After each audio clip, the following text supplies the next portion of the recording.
вкратце, много времени не займу. Я где-то, наверное, около 30 лет я болела хроническим бронхит по 2 раза в месяц и постоянно кашель бесконечный. Даже куда-то на какие-то мероприятия, честно, я даже стеснялась ходить, потому что все время кашляешь, и как будто люди думают, что она вечно это, особенно кто тебя часто видит. И сильная ремиссия начала принимать бальзам, никому не предлагала, как обычно все тоже, надо на себе проверить. Через 3 дня приема действительно у меня пошла такая очистка, в течение 5 дней она длилась, и с того времени 5 дней я прочистилась, ну сами знаете, это вся мокрота, все внутри. Вот сегодня уже май месяц заканчивается, я ни разу не кашлянула, ни разу не заболела ни бронхитом.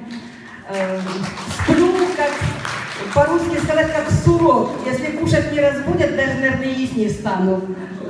Да, а раньше ложилась, могла в 3, 4, 5 только спать ложиться. Потом были протрузии позвоночных, шейных позвонков, грыжа шмоля. Лестница для меня была страшная вещь. Сама живу на 8-м этаже. Если лифт не работает, у меня паника начиналась. Как мне подниматься? Сейчас, ну, как так я говорю вкратце, я поднимаюсь, беру еще 2-годовалую внучку на руки. Если лифт не работает, мне это не проблема. Я с ней взлетаю на 8-й этаж и забываю, что мне и коленки стреляли когда-то, и поясница стреляла. И поэтому я считаю, что я сейчас, ну, не буду скрывать, свои 56 лет, я бегаю по ступенькам на руках с